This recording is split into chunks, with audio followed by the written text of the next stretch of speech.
그런 유머가 있죠. 초등학교 아이가 아빠랑 같이 처음으로 동네 사우나를 갔는데 아빠가 이제 온탕에 딱 들어가면서 아유 시원하다. 그러니까 이 아들이 그걸 보고 같이 따라 들어갔는데 너무 뜨거운 거예요. 그래서 뛰쳐나오면서 세상에 믿을 놈 하나 없네 그랬다는 거예요. 이번에 여행을 가면서 절반은 이제 크루즈를 타고 하는 배 여행이에요. 절반은 이제 시드니 중심으로 한 육지 여행인데 처음에 여행사에서 설명하기를 이 크루즈가 엄청 크거든요. 우리 동부 아파트가 20층인데 동부 아파트보다 더 커요. 또 엄청 큰 배기 때문에 흔들림이 없을 거라는 거예요. 흔들림이. 그래서 이제 우리 지방에도 좀 멀미를 좀 하시는 목사님이 있는데 우리가 계속 설득을 했죠. 여행사에서 설명하는데 전혀 흔들림이 없다고 그런다. 이건 일반 배하고 달라가지고 유람선은 밑에도 아주 든든해가지고 웬만한 파도에는 흔들림이 없으니까 가자. 근데 그분은 끝내 안 가셨는데 안 가길 잘했어. 셋째 날 비바람이 치는데 저는 뭐 원래 멀미를 전혀 하지 않기 때문에 저는 그렇게 큰 고생을 하지 않았는데 저희 집사람이나 멀미하시는 목사님들이 굉장히 고생을 많이 했어요. 그걸 보면서 야 세상에 믿을 사람이 하나도 없구나. 그렇게 흔들림이 없다고 자랑하더니 그렇게 큰 배가 비바람을 만나니까 파도가 막 치기 시작하는데 막 10m 이렇게 막 파도가 울렁울렁 되는데 배가 막 흔들려요. 그러니까 사람이요 저절로 마음속에 기도가 터져나오기 시작합니다. 아이고 하나님 살려주세요. 하나님 나 인천으로 돌아가가지고 대구함께 가 목회해야 되는데 하나님 도와주세요. 이게 마음속에 절로 기도가 나와요. 기도가. 여러분이 아마 저를 위해서 기도를 많이 하신 것 같아요. 그래가지고 제가 그 죽음 속에서 살아 돌아온 거다 그 말이에요. 그래서 제가 그 풍랑 속에서 어떤 생각이 떠올랐냐면 오늘 본문이 떠오른 거예요. 이전에는 그런 경험이 많지 않았기 때문에 이 본문을 읽어도 그렇게 실감 있게 못 느꼈는데 그 풍랑 속에서 이 말씀이 갑자기 떠오르는데 바울과 이 배에 탔던 많은 사람들은 얼마나 두려웠을까. 그렇게 큰 배, 그렇게 튼튼한 배도 말이지 흔들리고 울렁울렁 되는데 옛날에 배 좋아봐야 얼마나 좋았겠습니까. 근데 그 배를 탄 바울과 그의 일행들이 얼마나 두려움 속에 있었을까. 그런 생각을 해봤어요. 우리가 인생을 살아가다 보면 이런 일들을 종종 경험하지요. 세상에 믿을 사람 없고 세상에 믿을 일도 없고 세상에 믿을 시간도 없고 그런 거 아닙니까? 예를 들어서 내가 예전에는 말이죠. 저 계양산 정상까지 한 30-40분 뛰어 올라갔는데 지금은 그냥 예배당 계단만 올라올라 해도 그냥 아이고 내 건강이 이렇게 될 줄 누가 알았겠습니까? 정말로 내 자식만큼은 속 안 새기고 언제나 부모에게 기쁨 되는 그런 자식일 줄 알았는데 어느 날 그 자식이 큰 사고를 치고 내 마음을 힘들게 할 때 누가 그런 것을 예상이나 하고 기대나 했겠냐 그 말이죠. 내가 그래도 나름 땀 흘려 열심히 일하면 내가 하는 사업은 내가 하는 장사는 늘 번성할 줄 알았는데 뜻대로 되지 않고 오히려 투자한 것도 까먹는 그런 일들을 경험하면서 누가 그걸 예상이나 했겠냐 그 말이죠. 세상에는 믿을 것도 믿을 시간도 믿을 돈도 없어요. 인생의 풍랑은 예고치 않고 다가옵니다. 누구에게나 다가온다 그 말이죠. 문제는 뭐냐? 그 인생의 풍랑 속에서도 그 풍랑 때문에 두려워하거나 낙심하지 아니하고 안심하는 사람이 있더라는 것이죠. 그러니까 풍랑이 문제가 아니고요. 풍랑에서 안심할 수 없는 마음이 문제라는 거예요. 풍랑이 아무리 인다 할지라도 그 속에서 안심할 수 있다면 풍랑조차도 우리의 길을 더 힘있게 가는 도구가 될 뿐인 것이죠. 그래서 여러분에게 꼭 당부하고 싶습니다. 인생의 풍랑을 만나거든 두려워하지 말고 오늘 본문의 말씀을 떠올리면서 잘 이겨내시기를 바랍니다. 자, 오늘 사건은 어떤 이야기냐면 바울이 복음을 증거하다가 잡혔어요. 무슨 일반 형사 사건을 저지른 것도 아닌데 복음을 증거한다는 이유로 예루살렘에서 잡혔어요. 근데 바울은 로마의 시민권자죠. 그러니까 함부로 로마의 시민권을 가지고 있는 사람을 재판할 수가 없어요. 그래서 바울 같은 사람들은 로마로 압송을 합니다. 그래서 이제 이 예루살렘에서 로마 이쪽으로 가려면 이제 서쪽 방향으로 가는 것이죠. 로마는 이 서쪽에 있으니까.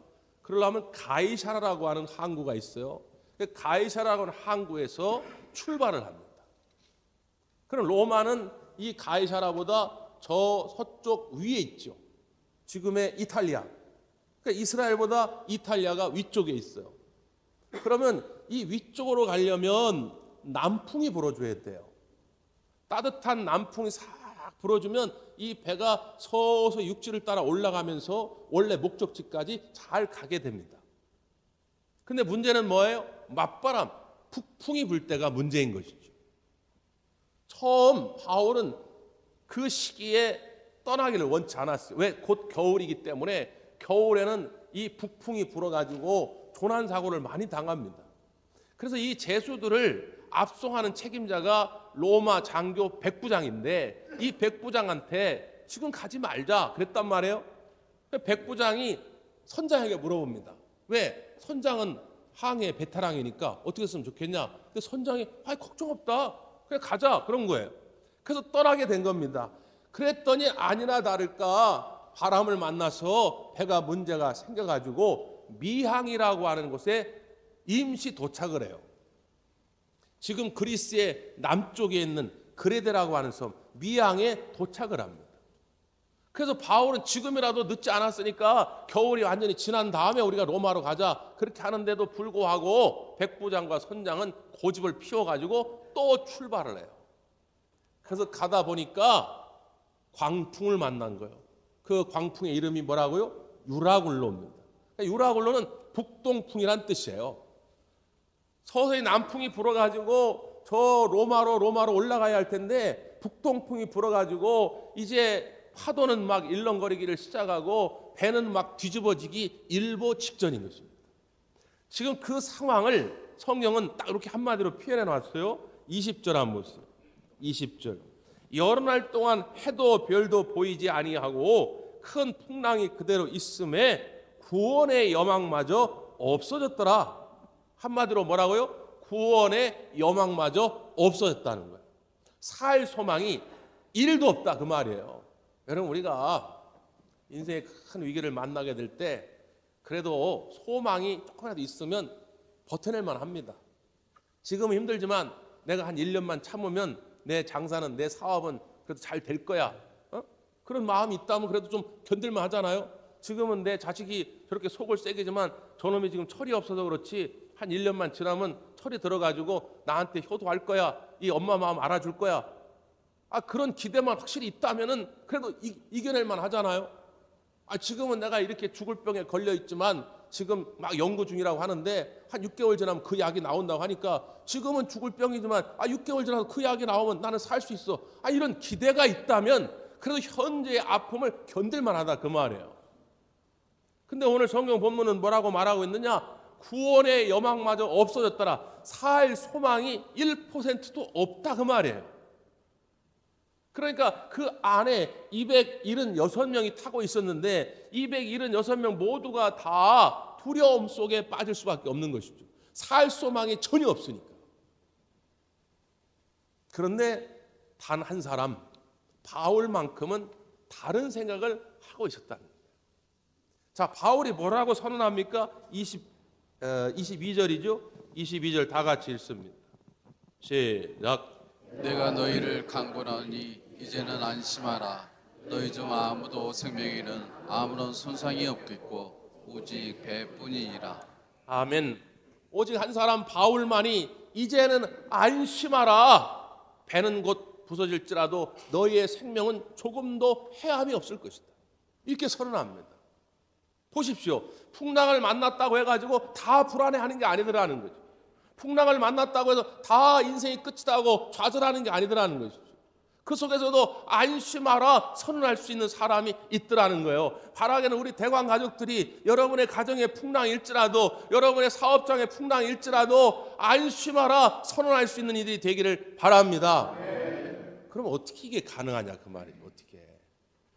어떻게 다른 사람은 다 죽겠다고 그러는데 바울은 안심하라고 담대하게 이야기할 수 있으냐 말이죠. 그 방법을 알아보려고 하는 것이죠. 자, 성경을 다시 보지요. 23절 24절입니다. 시작. 내가 속한 바 곧 내가 섬기는 하나님의 사자가 어젯밤에 내 곁에 서서 말하되 바울아 두려워하지 말라. 내가 가이사 앞에 서야 하겠고 또 하나님께서 너와 함께 항해하는 자를 다 내게 주셨다 하였으니. 아멘. 여기 보니까 내가 섬기는 하나님의 사자가 그랬어요. 여러분, 하나님의 사자가 바울이 지금 풍랑을 만났으니까 갑자기 찾아오신 것일까요? 아니면 바울이 처음 배를 탔을 때부터 함께 하셨을까요?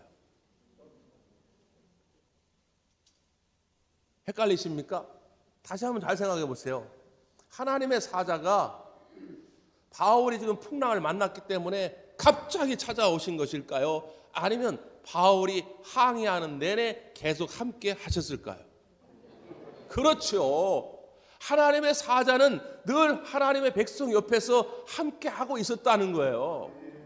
그런데 보통의 믿음 없는 사람들은 그 함께 하시는 하나님, 함께 하시는 하나님의 사자를 인식하지 못하는 것이죠. 근데 바울은 믿음을 가지고 그 하나님의 사자를 보았고 믿음을 가지고 귀를 열어 하나님의 음성을 들은 것입니다. 그러니까 어떤 사람이 풍랑 속에서도 안심할 수 있느냐? 늘 하나님과 대화의 채널이 열려 있는 사람. 언제나 하나님의 음성을 들으려고 민감하게 반응하는 사람들. 그러면 풍랑 속에서도 안심할 수 있어요. 그런데 반대로 그 하나님과의 대화의 채널이 막힌 사람은 아주 작은 위기 속에서도 불안할 수밖에 없다 그 말이에요. 두려워할 수밖에 없다고 하는 것이죠. 해외여행을 갔다 오면요, 제가 꼭 다짐하는 게 하나 있어요. 돌아오는 비행기에서 뭘 다짐하냐면 영어 공부 좀 해야 되겠다. 옛날 대학 다닐 때까지는 그래도 나름 영어 공부를 했는데 대학원 졸업하고 나서는 뭐 영어를 쓸 일이 그렇게 많지 않으니까 영어 공부를 거의 안 했는데 해외여행을 가면 답답해가지고 뭘 얘기를 해야 되겠는데 이 샬라샬라가 안 되잖아요. 방언으로 얘기하면 좋겠는데 그 사람은 은혜를 안 받아가지고 내가 방언으로 얘기해도 못 알아들을 때고 말이에요. 어떻게 할 도리가 없는 거 아닙니까? 아주 돌아오는 비행에서 좀 돌아가면 이번엔 진짜 영어 공부 좀 제대로 좀 해봐야 되겠다. 그리고 한 달 지나면 또 잊어버려요. 이번에도 갔는데 식당에 가가지고 음식을 시켰어요. 이 서양 음식은 꼭 이 메뉴가 많아. 뭘 많이 시켜야 돼요. 그래서 막 이제 쭉 시켰어요. 그래서 이제 기다리고 있는데 한 몇 분 있다가 저쪽에서 이제 그 웨이터가 쟁반에다가 그냥 빵을 이만큼을 가져오는 거예요. 빵을. 그래서 뭐라고 샤샤샤샤 그러더니 그 끝에 이제 빵을 놓으려고 그러니까 그 끝에 앉아있던 목사님 몇 분이 자기는 빵을 시킨 적이 없거든요. 우리 딴 걸 시켰단 말이에요. 그러니까 아는 영어단 하나 있는데 너 그거 아니라고. 우리 빵을 시킨 적이 없다고. 너 가져가라고. 내 거 아니라고 가져가라고. 그러니까 그 웨이터가 이상한 표정을 지면서 빵을 다시 가져가는 거예요. 그랬더니 저쪽 테이블에 앉아있던 가이드가 막 뛰어오더니 아이고 아니라고 목사님 그거 우리가 시킨 거 맞다고. 스테이크를 시켜도 그 빵은 보너스로 나오는 거라고. 그 맛있는 빵도 못 먹고 올 뻔했다 그 말이에요. 뭘 말귀를 알아야지 말귀를. 여러분 그 사람이 말을 안 한 건 아니잖아요. 그 사람 분명히 말을 했다 그 말이에요. 문제는 뭐예요? 우리가 못 알아듣는 거예요. 하나님은요 언제나 여러분과 함께 하시는 줄 믿습니다. 아주 인생의 위기를 만나고 어려운 일을 만나고 그럴 때만 하나님이 함께 하시는 게 아니라 여러분이 좋은 일이 있던 데 안에 여러분이 일이 잘 돼가지고 번성의 일을 만날 때도 언제나 함께 하시고 특별히 위기 때는 더 함께 하셔서 하나님 끊임없이 여러분 가운데 말씀하고 계시다 그 말이에요. 그거를 들을 귀가 있어야 한다. 들을 귀가. 공부를 잘하는 학생은 시험 전주에 선생님이 하는 말씀에 귀를 기울입니다. 선생님이 시험에 나올 거를 꼭 그 전주에 말하게 돼 있어요. 그런 의미에서 오늘 오후에 누가복음 성경 퀴즈대가 있는데 제가 하는 말을 잘 들으셔야 돼요. 누가복음 8장 8절입니다. 센스 있는 분은 외워두겠죠. 누가복음 8장 8절. 더러는 좋은 땅에 떨어짐에 나서 100배의 결실을 하였느니라. 이 말씀을 하시고 외치시되 들을 귀 있는 자는 들을지어다. 이게 무슨 비유의 말씀이죠? 씨 뿌리는 자의 비유, 씨 뿌리는 자. 네? 농부가 이제 씨를 뿌렸는데 어떤 씨는 길가에 떨어지고 어떤 씨는 바위 위에, 마태복음에서는 이제 자갈이라고 하는데 돌짝밭인데 하여튼 그 같은 의미죠. 바위 위에 떨어지고 또 어떤 씨는 가시떨기에 떨어진 거예요. 그래가지고 아무 씨도 열매를 맺지 못하는 거예요. 자랄 수가 없어. 싹이 나기 전에 다 죽으니까 말이에요. 그러니까 이런 것들은 말씀의 씨가 떨어져도 열매를 맺지 못하는데 좋은 땅, 옥토에 떨어진 씨는 열매를 맺는데 몇 배를 맺는다고요? 100배를 맺어요. 100배. 그러면서 예수님께서 이렇게 쏘근쏘근거리면서 야, 들을 귀 있는 자는 들어라. 그게 아니라 성경은 뭐라고 말씀하냐면 외치시되 그랬어요. 소리 높여서 말씀하셨다는 거예요. 왜 소리 높여서 말씀하셨겠어요? 중요하니까, 강조하려고. 제가 설교하다가 이렇게 음성을 높이는 건 너무 중요할 때 소리를 높이지 않습니까? 너무 중요하니까 외치며 하신 말씀이 들을 귀 있는 자는 들을지어다. 아니 보세요. 지금 예수님이 하신 말씀을 제자들과 거기 있는 무리들이 다 똑같이 들었잖아요. 예수님이 무슨 다른 말을 한 게 아니에요. 예수님 시대에 쓰는 언어는 아람어였는데 아람어를 그냥 하셨다 그 말이에요. 그런데도 불구하고 제발 들을 귀가 있으라. 이 말은 무슨 말입니까? 들어도 못 듣는 사람이 있다는 거예요. 말씀의 씨가 떨어지는데 길가 같은 마음을 가지고 있고 바위 같은 마음을 가지고 있고 가시떨 같은 마음을 가지고 있으면 들어도 열매를 맺지 못한다 그 말이에요. 뭔 말인지도 모르고 그 말 따라 살아봐야 나만 손해인 것 같고, 그러니까 말씀이 내 안에서 능력으로 나타나지 않으니까 풍랑 속에서 안심할 수가 없는 거예요. 인생의 위기 가운데 두려움을 떨쳐버릴 수가 없는 것이죠. 들을 귀가 있는 자는 주님이 내게 말씀하실 때 그 말씀을 믿음으로 받아들일 줄 믿습니다. 그래서 오늘 사도 바울은 이렇게 고백하고 있어요. 25절 한번 25절 시작. 그러므로 여러분이여 안심하라. 나는 내게 말씀하신 그대로 되리라고 하나님을 믿노라. 아멘. 여러분이 안심하라. 그 안심의 그 근원이 어디서 나왔다고요? 나는 하나님이 내게 말씀하신 것을 그대로 믿느니라. 하나님이 그대로 이루실 것이기 때문에 나는 안심하고 있다는 거예요.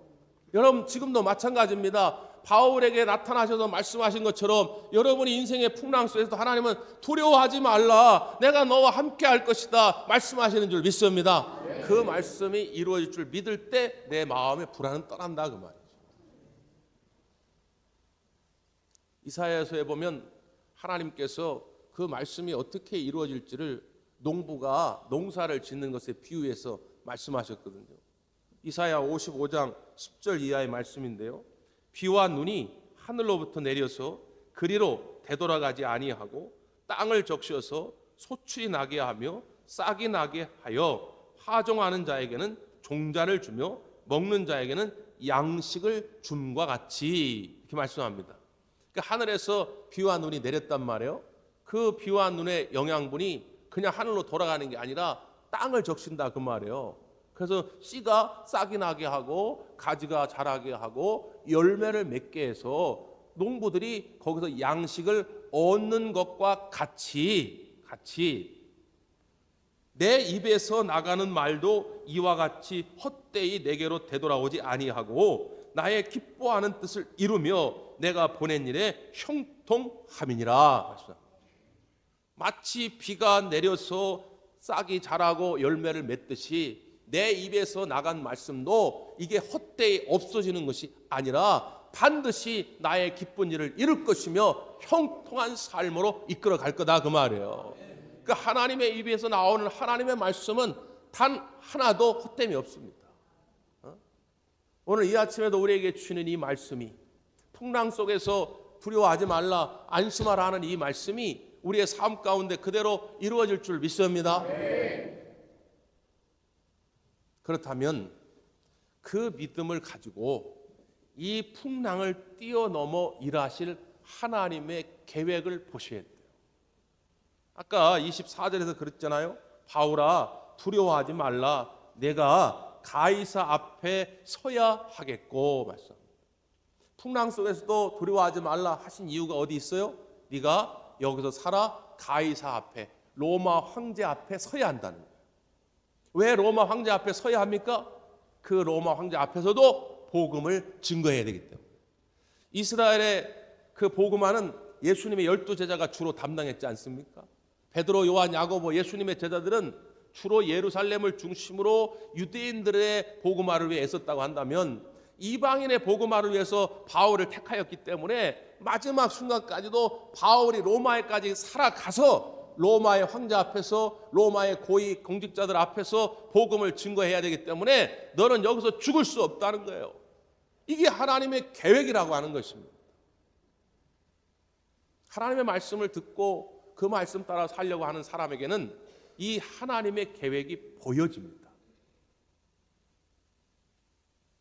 반대로 아무리 내가 많은 지식과 경험, 많은 돈과 권세를 가지고 있다 할지라도 하나님의 음성을 듣고자 하지 아니하면 늘 마음의 불안과 절망밖에 없어요. 그래서 늘 말하는 게 난 못합니다. 난 뭐가 없어서 못합니다. 이게 아주 습관처럼 붙어 있어요. 다른 사람이 볼 때는 충분히 시간도 있는 것 같고 물질도 있는 것 같고 지식도 있는 것 같고 건강도 있는 것 같고 한데, 하나님의 음성에 민감하게 반응하지 않는 사람들은 늘 없어요. 있는 것도 없는 것이죠. 그런데 반대로 오늘 하나님의 말씀 따라 살려고 하는 자에게는 없는 것 가운데서도 있는 것을 찾게 되는 줄 믿습니다. 그래서 주님, 나는 비록 약할지라도 하나님이 함께 하시고 하나님이 힘 주시면 능히 이루어갈 줄 믿습니다. 주여 도와 주시옵소서, 이렇게 기도하게 돼 있다 그 말이에요. 바울은 지금 살 소망이 1%도 없는데도 불구하고 하나님의 말씀을 들으니까 그래, 내가 여기 살아서 로마에까지 가겠구나 라고 하는 마음을 갖게 된 거예요. 더 놀라운 것은 오늘 이 사건의 마지막은 이렇게 끝이 납니다. 뒤에 42절, 43절인데요. 군인들은 제수가 헤엄쳐서 도망할까 하여 그들을 죽이는 것이 좋다 하였으나 백부장이 바울을 구원하려 하여 그들의 뜻을 막고 헤엄칠 줄 아는 사람들을 명하여 물에 뛰어내려 먼저 육지에 나가게 하고, 이렇게 되어 있습니다. 이게 무슨 이야기냐면 드디어 하나님이 약속하신 대로 그 배가 뒤집어져서 거기서 죽지 않고 멜리데라고 하는 섬에 도착하게 돼요. 문제는 뭐냐면 이제 배는 거의 다 파손이 됐습니다. 그 사람들이 이제 막 물에 뛰어 들어가지고 막 헤엄쳐가지고 육지까지 가야 되는데, 이 혼란한 틈을 타가지고 그 로마로 압송되던 제수들이 도망칠까 두려워서 이 로마의 군인들이 아예 죽여버립시다 그래요. 왜냐하면 그 로마가 이제 제수들이 탈출해 버리면 그 사람들이 책임이 있잖아요. 그러면 그 제수들 가운데 누가 들어있어요? 바울이 들어있어요. 바울을 포함한 압송되던 모든 제수들을 다 아예 죽여버립시다 그러는 거예요. 근데 그걸 누가 막았다고요? 백부장이 막는 거예요. 백부장이 안 된다, 제수들 죽이면 안 돼, 제수들을 죽이면 안 된다고 백부장이 막은 이유가 누구 때문이라고요? 바울 때문. 바울을 살리고자 백부장이 막는 거예요. 완전히 역전돼 버린 것이죠. 처음 제수의 몸으로 출발할 때는 바울의 말을 듣지 않았어요. 백부장이 고집 피워가지고 지금 이게 항해하면 안 되는 계절인데 항해하다가 지금 이런 위기를 만났는데, 오늘 바울이 말씀을 따라 안심하라 하고 선언하고 두려워하지 말라 선언하고 하나님의 살아계심을 보이니까 백부장의 마음이 달라진 거예요. 이제는 바울의 말을 따르게 된 것입니다. 바울을 지키는 수호천사가 된 거라 그 말이죠. 지금도 마찬가지예요. 여러분에게도 마찬가지입니다. 여러분이 말씀을 따라 들을 귀를 가지고 순종하며 살아가려고 하면 여러분을 힘들게 했던 사건도, 여러분을 아프게 했던 사람조차도 오늘 여러분의 동역자들이 될 것이고 여러분의 도움의 손길이 될 것입니다.